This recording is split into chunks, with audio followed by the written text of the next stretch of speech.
तो जैसा कि हम लोग इस वीडियो में देखते हैं खलील दिलेमा, खलील दिलेमा, और दिलेमा का मतलब क्या होता है, दिलेमा का मतलब होता है दुविधा।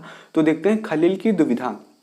तो यहाँ से देखते हैं, in the city of Beirut there lived a man called Khalil. एक सिटी थी ब्यूरिट जिसमें एक आदमी रहता था जिसका नाम था Khalil. His parents came from different communities. इसके पेरेंट डिफरेंट डिफरेंट कम्युनिटी से आते थे, मतलब दूसरे दूसरे समुदाय से आते थे, मतलब अलग अलग बिरादरी से आते थे। His father was an orthodox Christian and mother was a Sunni Muslim. इसके पिता ऑर्थोडॉक्स क्रिश्चियन थे और मम्मी सुन्नी मुस्लिम थी। अब सुन्नी मतलब एक बिरादरी होती है। This was not so uncommon in the modern cosmopolitan city. अब ये कोई भी बहुत अलग नहीं था एक मॉडर्न कॉस्मोपोलिटियन सिटी में। People from various communities, people from various communities that lived in Lebanon came to live in its capital Beirut।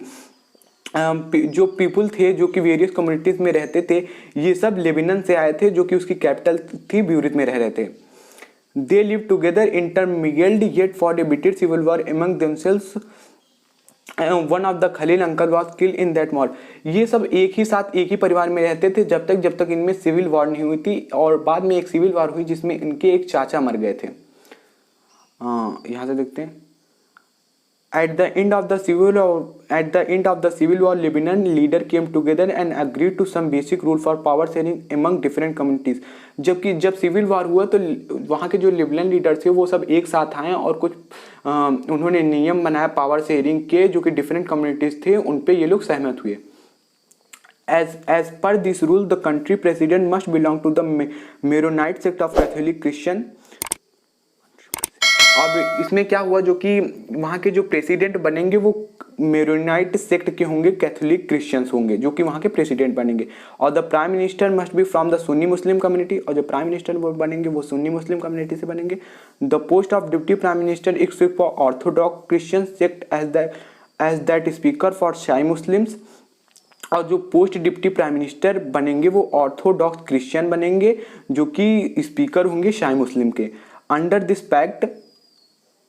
Under this pact, the Christian agreed not to seek French protection and the Muslim agreed not to seek unification with the neighboring state of Syria। अब ये pact था, उसके अंदर जो Christian नहीं माने French protection को, जो फ्रेंच एक भाषा थी उसकी प्रोटेक्शन को, एंड मुस्लिम नहीं एग्रीड हुए जो कि उनके पड़ोसी थे सीरिया वालों के साथ रहने के लिए। When the Christian and the Muslim came to this agreement, they were nearly equal in population। जब ये सब इस वाले निर्णय पे पहुंचे तो ये समझ लीजिए इक्वल पॉपुलेशन में थे। Both sides have continued respect with agreement through now the Muslims are in clear majority। अब दोनों लोग इस बात पे सहमत हुए, लेकिन जो मुस्लिम थे वो सब क्लियर मेजोरिटी में आ चुके थे। Khalil does not like this system one bit. He is a popular man with a political ambition but under the present system the top position is out of reach. अब जो खलील था, खलील को ये system बिल्कुल पसंद नहीं आता। ये एक पॉपुलर आदमी था बट ये जो सब हुआ था ये समझ लीजिए इसकी पोजीशन के आउट था। He does not practice either his father or his mother religion and does not wish to be known by either। और ये जो खलील था, खलील था, ये ना अपने पापा का रिलीजन मानता था मुस्लिम, ना ही क्रिश्चियन, ये कोई भी रिलीजन नहीं मानता था। ठीक, नोन बी इधर। He cannot understand why Lebanon cannot, like an other normal democracy, just hold an election, allow to everyone to constant, and whoever wins maximum vote became the president, no matter which country he became from। अब जो अरे यार कहाँ था, he can not. अब ये नहीं समझ पा रहा था कि ये जो लेबनान की कंट्री है इसमें अलग देशों की तरह क्यों नहीं है, नॉर्मल डेमोक्रेसी की तरह जो अलग देश बनाते हैं उसमें क्यों नहीं होता। केवल इलेक्शन आप करा दीजिए, उसके बाद जो ज़्यादा वोट पाए उसको आप प्रेसिडेंट या प्राइम मिनिस्टर बना दीजिए। अब ये कोई मैटर ही नहीं करना चाहिए, वो चाहे हिंदू जाति का है कि मुस्लिम है कि ऑर्थोडॉक्स क्रिश्चियन है, कोई भी बिरादरी का हो, वो इलेक्शन लड़िए, जो ज़्यादा वोट पाए उसको बना दीजिए। तो यहाँ से why can not we do that like in other democracies of the world. हम ये क्यों नहीं कर सकते जो कि अलग देश यही करते हैं। He ask his elder who have seen the bloodshed of the civil war tell him the present system is best guarantee for peace. अब इसने अपने बड़े लोग से कहा जो कि ब्लड सेट देख चुके थे, जो कि सिविल वार में हुई थी वो देख चुके थे, उनके सामने ये बात रखी। The story was not finish but they had read the TV tower where they stop every day. अब स्टोरी फिनिश नहीं हुई थी लेकिन ये टीवी टावर पे पहुंच गए थे, जो कि ये हमेशा रुकते थे, जाके वहीं रुकते थे। Vetal wrapped up quickly and posted his customary question to Vikram. Vetal suddenly उसके आगे पहुंच गया, उसने एक क्वेश्चन विक्रम से पूछा। If you had the power to rewrite the rules of in Lebanon what would you do. अगर तुमको पावर मिल जाए लेबनान का रूल लिखने के लिए तो तुम क्या लिखोगे। Would you adopt the regular rules followed everyone as Khalil suggest और stick to the old rules.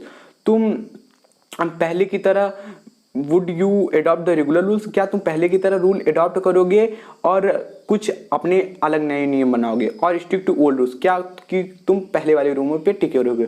और डू समथिंग एल्स, और क्या कुछ अलग करोगे।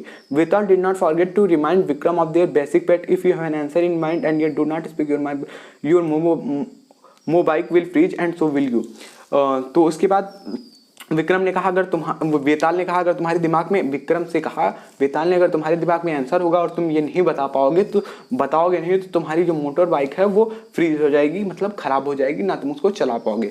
अब ये क्या लिखा है, can you help poor Vikram is answering Vetal. क्या तुम पुअर विक्रम की हेल्प कर सकते हो आंसर बताने के लिए। इसमें क्या मतलब, इसमें कहना ये चाहता है खलील डिलेमा में कि ये जो डेमोक्रेसी का रूल है इसमें ये वाला रूल बढ़िया है कि कोई भी खड़ा हो जाए और लोगों को कह दिया जाए तुम वोट दो, और जो ज़्यादा वोट पाए उसको वहाँ का प्राइम मिनिस्टर या प्रेसिडेंट बना दिया जाए, कि जो इस खलील डिलेमा में रूल बताया गया है जो कि ब्यूरेट में चल रहा था वो वाला रूल है। तो मेन इसमें यही पूछा गया है। तो क्या आप बता सकते हो तुमको कौन सा रूल बढ़िया लगता है। तो वीडियो कैसा लगा नीचे कमेंट में बताओ। वीडियो को कर दो लाइक, चैनल को कर दो सब्सक्राइब। धन्यवाद।